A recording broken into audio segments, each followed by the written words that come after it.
and welcome to the Practical Family Podcast.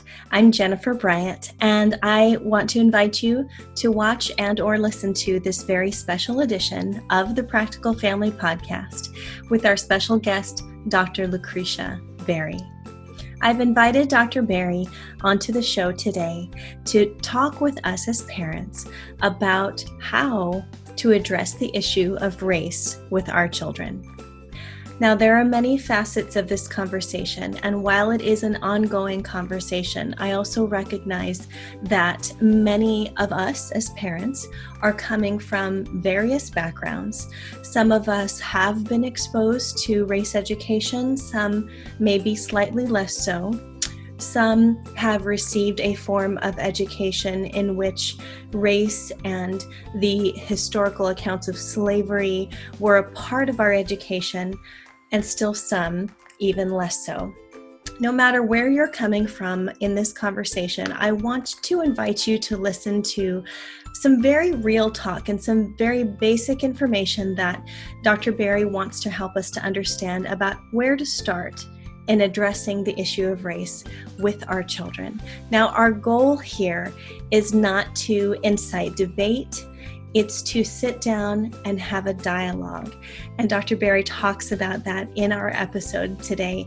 This is part one of a two-part series, and we will address the beginning ideas of debate, discussion, and dialogue, and their purposes and uses in the process of this conversation as a whole and out there in society. Now, I recognize that there are many things happening, probably in your face, on social media, maybe in conversations with friends that might be confusing you right now. As a parent, you might be asking yourself, well, where in the world do I start? And I wanted to help us today to have a place to start because I myself am re-educating my understanding of how to address this with my kids. So I wanted to pull in experts in the field as well as women of color who can bring their experiences and their voice to this very real and very relevant conversation. Before we get started, let me share a few things about our guest today. Dr. Lucretia Berry has her Ph.D. in education, more specifically in curriculum and instruction.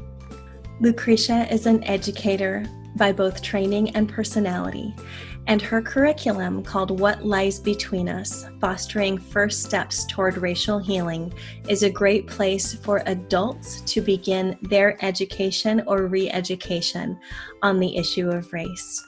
We'll talk about her steps and personal motivations in communicating these very important things to a world that is thirsty for answers. Her website can be found at brownicity.com, and we'll reference that website often in these interviews.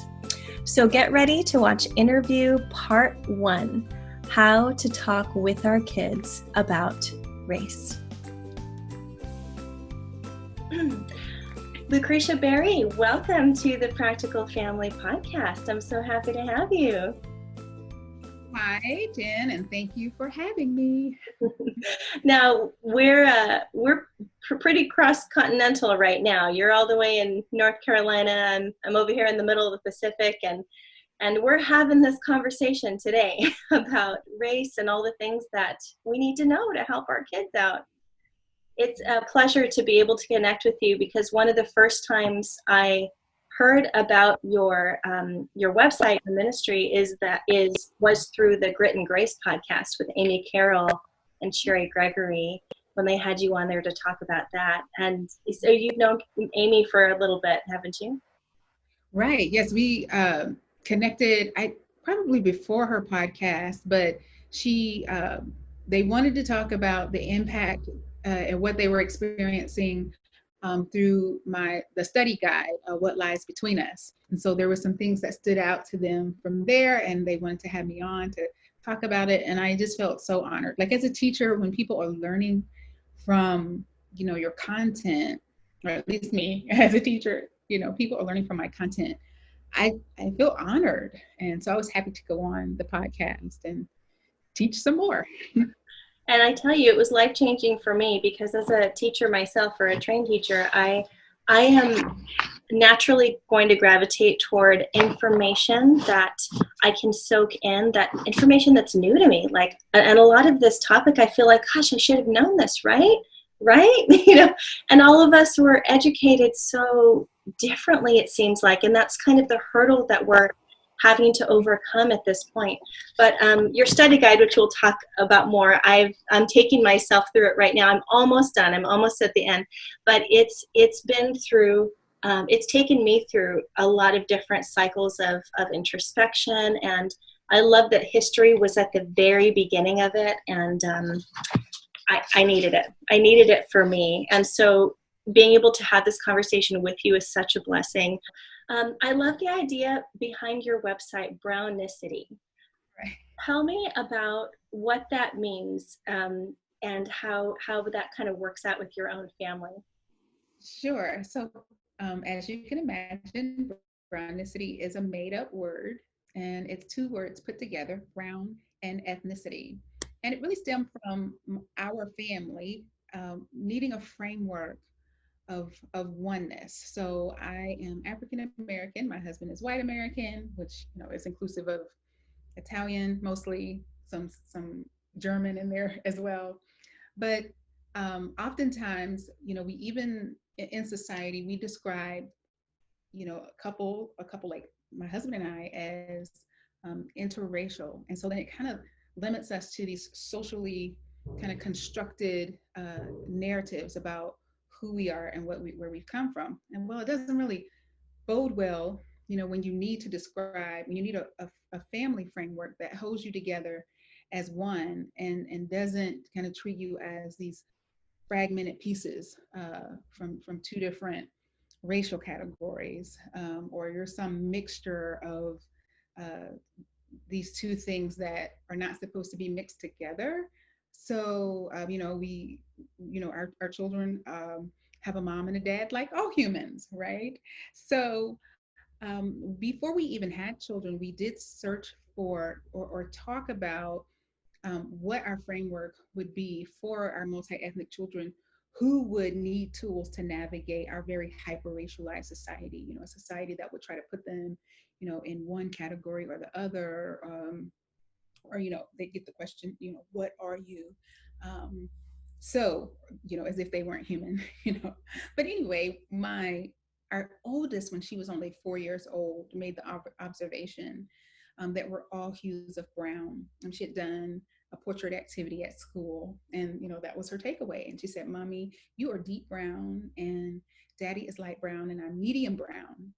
And we thought that was a wonderful framework because it's true. Like, all humans are hues of brown. The melanin is brown, and we all have melanin. And her daddy, who is of European descent, has less melanin because of where his ancestors came from, and they needed less melanin because Europe is further away from the equator. And then my ancestors had more melanin because my ancestors, where they came from, was closer to the equator. And children can understand that. Like, that makes sense to them. Far more sense than like a racial category, because of course children see color. And so it makes no sense when you're that little, to call like mommy black and daddy white. Although those are our racial categories, they don't describe our skin tone. And so we have always distinguished between skin tone and racial categories. So when she was 4, she would describe people to a T. Like this, she would say, "This girl in my class is brown like me, but has straight black hair like daddy. Perhaps her ancestors were from India." Like, that's how she would describe people. So there will be a whole story there instead of just some type of category.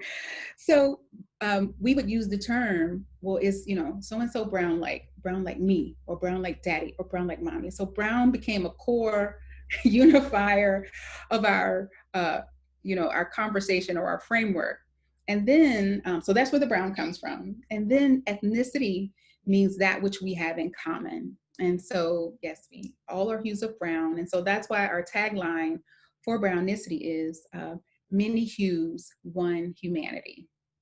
And it gives us, this space to have a more nuanced conversation beyond kind of the traditional dichotomous or polarizing or bipolar, I should say, um, framework of talking from, white people have to talk about it this way or Black people have to talk about it that way. But if you're in a multi-ethnic family, whether that is your immediate family or extended family, you need space. You need the space to expand the story and allow more words for describing your ethnicity, your culture, your background, and then yeah, I guess your racial category when you need to check a box. Right. So, and then there is the paperwork that only has. Yeah. I, Yeah, and that's important because unfortunately we still have to like check a box because it's important for I'll say statisticians, sociologists, people like to measure disproportionality and inequality. Like we have to be able to measure those things. So maybe one day we won't have to check a box, but right now we still have to check a box. yeah, yeah. And it's, everything has its purpose too. And as we get on into this conversation, we'll talk more about kind of where more of the systemic practices came into play versus individual ideologies, which is what we have to understand about ourselves to pass on to our kids. So in this similar way, I love how you use the term multi-ethnic when it comes to the folks in your household, your children, and how we've come out different shades of brown. I'm actually half Mexican, but no one would maybe assume that. It's always been assumed, well, you're white, you're Caucasian, and I sound like it, so I'm like, would it help if I learned Spanish? Maybe. Would that? I don't know. Okay. But I mean, all the things that kind of tend to go through my head as to how much of this am I allowed to claim or something, especially in our hyper-racialized society. And some of those things that we can work ourselves into or out of. I mean, my husband is Hawaiian, Chinese, Korean, and half Caucasian. So then my kids are all of those things. But my son, can I just show you really quick? This is funny. My son came out super blonde and blue-eyed, and my brother is more mixed. Yeah. Wow. It's just, genetics are amazing. Genetics are. Yeah, our first daughter came out so light, that her grandparents joked, like, what happened? Because she just looked like my husband had her all by himself. Like I had nothing to do with it. Had, a little more brown, but she was, it's very fair skin. And it's funny. It's just funny. And, God made us all kinds of different ways. So your background then, because it's in curriculum and instruction, as a trained educator myself, I want to be able to teach my kids, and now with the platform of Practical Family, to help teach other parents how to have this conversation in a better way. Now, in your curriculum and in other places, I noticed that you talk about the difference between debate, discussion, and dialogue. And we see a whole lot of debating right now on social media, but help me to understand the differences there when it comes to talking about race, and why particularly the colorblind approach doesn't work in this case. Okay, so yeah, that all goes together under the category of why it's difficult to have conversations, to how we don't have dialogue, and then instead we have debate and discussion. And so really the colorblind approach, I mean, it sounds good in theory, like, oh, we see everyone as equal and the same, but that's not the reality that we live in. And the colorblind approach, or playing the colorblind card, essentially kind of shuts down any healthy dialogue and conversation, even just learning. It shuts that down. And so I get it. Like people want to say it instead of as a way of saying, I'm not racist. And okay, but we still have problems. And so saying that I'm not racist doesn't help dismantle and deconstruct and heal the colorblind approach, or pretending, to not see color, has actually robbed us of, a framework and healthy language and permission to engage in, our healing process, or, how can we create something better if we can't even address the issue. And so I liken it to cancer.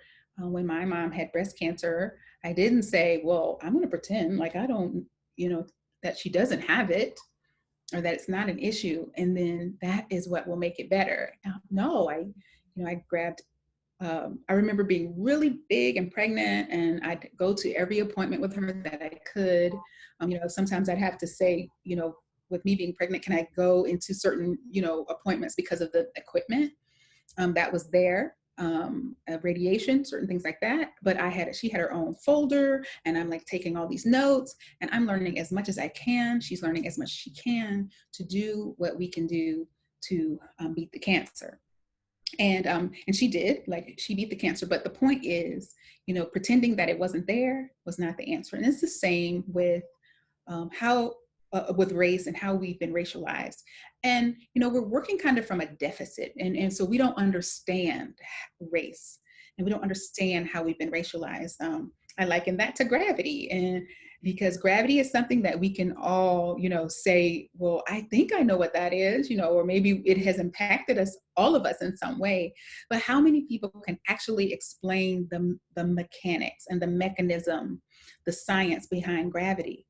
Now, usually when I'm doing these, when I'm teaching live, there's usually maybe one like scientist person in the audience who can explain it, like you need a physicist or an astrophysicist or something. But most people can't explain it. And it's very similar to race. Like, people don't understand that it was policies and practices and laws that actually made race. And then when people begin to understand those things, then they grow this capacity to engage in healthy dialogue.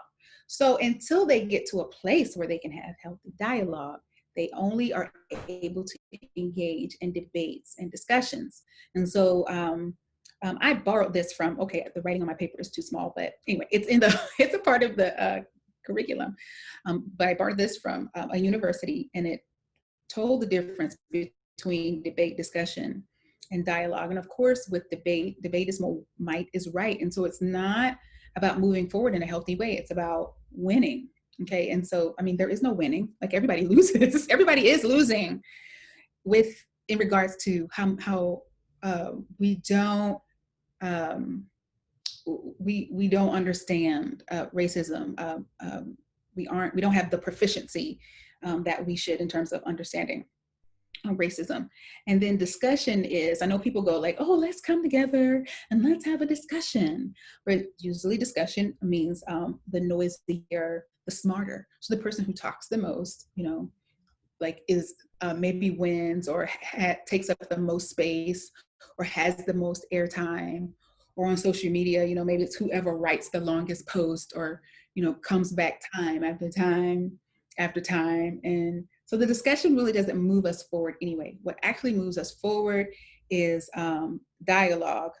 And dialogue is goal-oriented. It's connectivity for community. So if our goal is to move forward as a community, then we need to be equipped and given the capacity for dialogue. And yeah, that's why my curriculum, or that particular one, that's why it's laid out that way.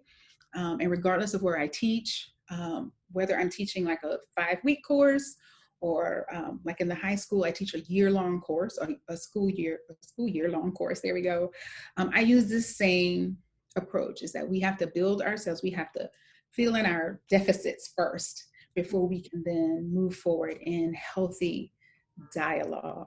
I love that. And part of filling in our deficit is the educational part. And I'm glad that you brought that out first in this workbook, What Lies Between Us. And it's an effort to bring us toward racial healing, but I love that you are recognizing that the steps toward an actually healthy dialogue is a common understanding.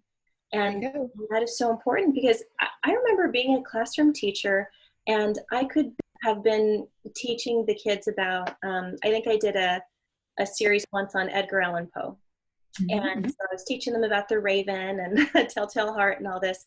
But these Hawaii kids had no concept of life, of British English life. And I realized, wow, I'm teaching them about culture that's coming from, a British poet. Okay, let's go back in history first. Let's talk about his life. It was a sad life, unfortunately, but that gave them more understanding of the actual content and what we're actually looking at, and why literature from this piece of the world, or this culture, or this ethnicity even, was impactful for that day, So I've learned a lot about even just being a teacher in this this mix of culture in Hawaii, and it's pushed me more toward, wait, I need to learn more about these guys, these girls and boys, and what they're coming from, because I'm just me. I was educated the way I was, but I can't come over here assuming that I have a lot to teach you and you don't have anything to teach me, So I started that journey back then, and I feel like I'm still on it now that I'm educating my own kids, because it's like, okay, we got to come from a right sense of history and a whole sense of history, and not just what we know and what we understand. Okay. So as homeschool mothers, and this is the majority of folks that follow the Practical Family podcast, we talk a lot about homeschooling. We often joke amongst our own community that homeschooling is a re-education of ourselves, and we're sort of redeeming our own education by teaching our kids again, because we're always going to fill in maybe gaps that we didn't get and everything. And it's important now that, as our community specifically is coming in to study U.S. history in this next school year, I think it's no coincidence that all of this dialogue and discussion and debate is coming up in our societies. So what are some areas in terms of history that we need to educate ourselves in order to give our kids a better rounded view? Well, just in general, so this is very general and a broad sweep, but our institutions of education, so we can just lump them into, schools, general school curriculum, and churches, right? That's kind of where we get the most of our education that informs who we are, kind of a national identity consciousness.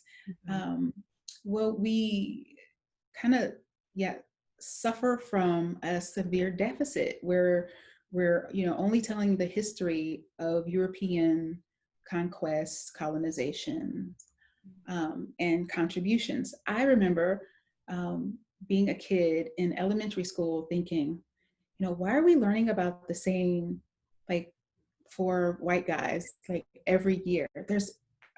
I'm sure there's other people who did things in the United States, women, back then, I think my world was just black and white. So I was probably thinking African Americans, because that wasn't a term back then. Black people, like that. Because as a child, I love learning, and so I was pretty bored, like learning about the same few people over and over again. And I did actually have a teacher say, African Americans because it was back in the 70s, Black people have not contributed much to, the United States.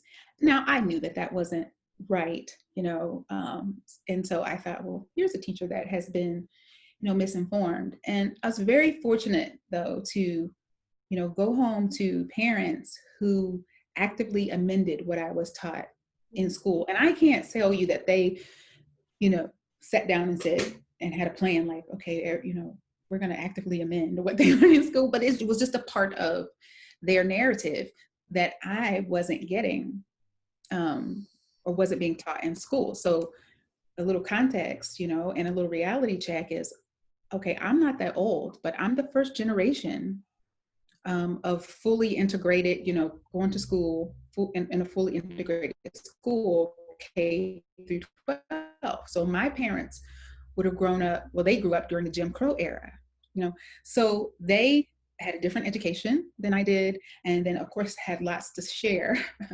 that wasn't being taught in school. So I'd come home and I could say, well, I learned, we learned about meritocracy today. And I learned that if you work really, really hard, you can have whatever you want. And you get all the spoils or whatever. And my mom said, well, that's not true because, our enslaved ancestors or, slaves, she said they worked really hard, but they weren't able to have, or see the spoils of their work. And, for me right there, that amended what I was taught in school, and it added like, oh, there's more to the story. And so I love that homeschool families are in this beautiful position that, okay, you don't have to have one thing happen at school and you come home and amend it. You can, give a fuller account immediately. And there are all kinds of resources for that where all people, non-European people in the United States have not been excluded from our national story. And, without getting into teaching a whole thing here, like that was on purpose. Like people were written out of textbooks on purpose. People's color, was kind of whitewashed out of the Bible on purpose. It's all documented. We don't have to debate it or discuss it. We can, because it used to be so acceptable, this belief that people of color were inferior. There was no shame around creating policies and enacting practices that, that put that solidified that. So all of this is, written down in places, right?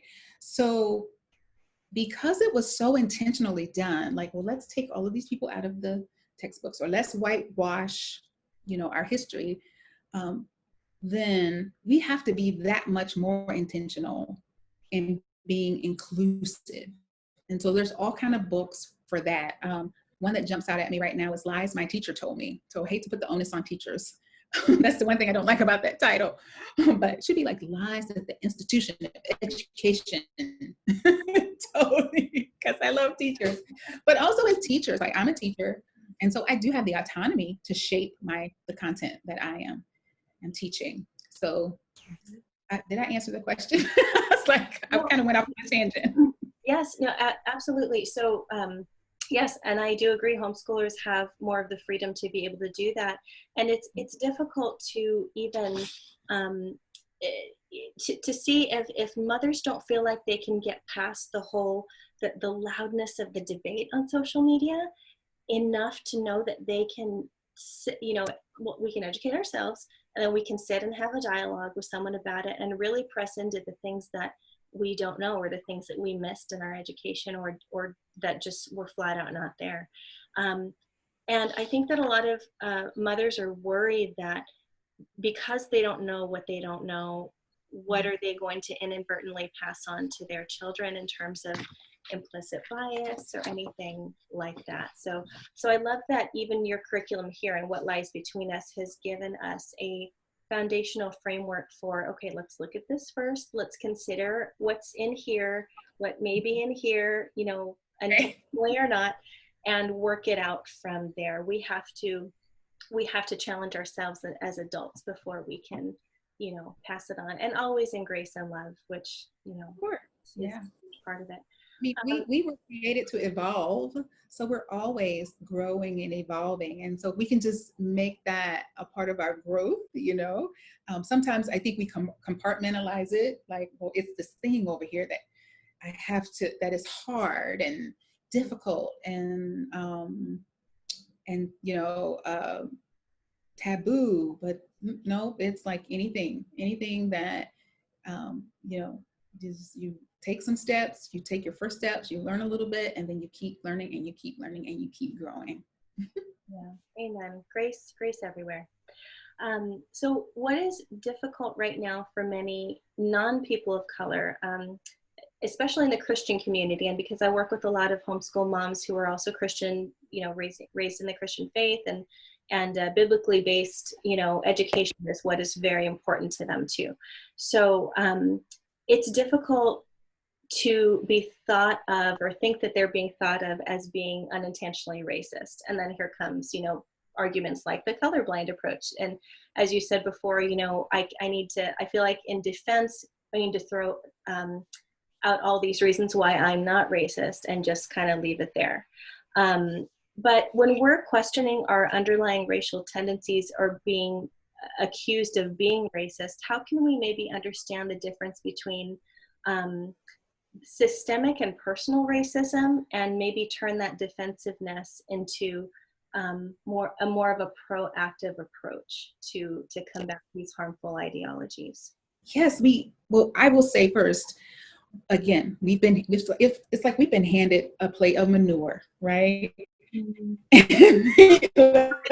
Here's this plate of manure. Now grow a beautiful garden. Now, fortunately, manure can help you grow a beautiful garden. So there's that. But one thing that is misunderstood, the word, like, someone being called a racist is not very helpful in terms of, because we think of it as stagnant, like the Klan member is racist, the KKK and the white supremacist is racist. Yes, that's a done deal. However, all of us have been racialized. And, my husband, again, who is white, he will say, when we're teaching together, he will say to white people, he says, look, I am married to this African-American woman. We have 3, beautiful brown children. And he says, but because, we've grown up in this society where we have been racialized and we've received all these messages, we do have, he says, I do still have biases. And it doesn't mean that he's like going around like spewing vitriol or anything like that, or being outwardly discriminatory. It just means that he is very intentional about being aware of, some kind of thought that has come, by his how we're shaped without even really knowing it. So he'll say, I'm on the journey every day, and I still have to check my thoughts sometimes, or check, my mindset. So first we have to separate the word. We have to separate this whole racist thing from moral, because we think racist is like, and rightly so, like, you're horrible and you need to be thrown in jail and it's a felony. I think I heard Van Jones say to Black people, the word racist is like a misdemeanor. You ran a stop sign, slap on the wrist, do that again. But for white people, the word racist is like a felony where you get, the death penalty, and that's not the case. So we have to be able to use the word racist correctly, but also understand that we as people are not stagnant and fixed unless we choose to be. We always, we have the capability to change and grow. And so like someone like my husband, for example, I love this. Like, he is always intentionally like walking in anti-racism. So even with his company, like, he isn't, whenever he can, he's, checking, the gatekeepers and hiring practices and, looking for gaps and holes, not that they are intentionally there, but because of how systems have been in place historically, there's all kinds of opportunity gaps and holes due to race. Well, he's a person who's always looking for those to be able to fill them or correct them. But at the same time, just the other day, he was like, oh, I had this thought, like, because we intentionally try to shop and support businesses, people of color. And so this particular person of color hadn't called him back or something. And he goes, I was thinking, he said, I just had to catch my thought, because I was thinking, how dare this person not call me back? I'm doing you a favor. He goes, but when I call a white company and they don't call me back right away, I don't have that thought. So you see, it isn't about So he identified like, well, that was a racist thought, you know, but it wasn't, you see, but it wasn't, but you know, it's not, it's the thought or it's the thing or it's the system. It's not the person. You know, we have just been impacted. And like my high school students, you know, they go, well, how did it just get baked in us like that? You know, well, we've been, you know, breathing in the air and drinking the water. And so there's just things that, you know, we have to, that's why it's important to be aware of your biases so that you can put things in place to, you know, safeguard other people against them, you know, and yourself. But it doesn't mean, you know, that you're a horrible person, especially if you're working on it. You know, it doesn't mean that you're a horrible person and you're convicted to racist jail for life. Mm-hmm. So number one, if people could just get beyond that, like it's not a stagnant, fixed thing. You know, sometimes you might do something that's racist. Call it out. Maybe don't call it out loud if you don't want to, but at least call it out in your mind and note it so you can check it out. You know, like, you know, that's why in the workbook or in the study guide, those questions are designed to help you access parts that you may be afraid to access because you're afraid what you might see there. But, you know, it's your journal, so nobody's going to look in there. So you can work that out. And then, yeah, like you said, turn the defensiveness into a proactive approach to combat harmful ideologies. And, you know, that whole introspective part of the book was inspired by Dr. Caroline Leaf, who switched off my brain. I had done this for some other like toxic thoughts I couldn't shake, some unforgiveness, just some things that I was having problems with. And, you know, I walked through this process of seeing my thinking, you know, in order to then address what I was seeing in my thinking. And it was, you know, it was powerful. So in that's how I took it and turned it into combating this harmful ideas and thoughts. And so we have the power to do that. We don't have to be afraid to do it. Absolutely. We do have the power to do it. Thank you for watching the first part of our 2-part series, How to Talk with Your Kids About Race. My guest today has been Dr. Lucretia Carter Berry, and you can find more about what she's done at brownicity.com. Also, if you've been following the Practical Family Podcast for any length of time, I want to encourage you to go ahead and rate us on iTunes. If you're watching this video on YouTube, please subscribe to our YouTube channel. Click the subscribe button where you see it, and that will send you more notifications about when new episodes come up and more fun facts about what we're doing. Go to practicalfamily.org and scroll down to the box that says Stay Connected. Fill that out and you'll be added to our list to be able to receive new updates on what's coming up with practicalfamily.org and our related programs. Thank you so much for watching. This has been Jennifer Bryant with Practical Family, where we are helping to strengthen moms for real life struggles, to help you to discover your gifts and embrace grace.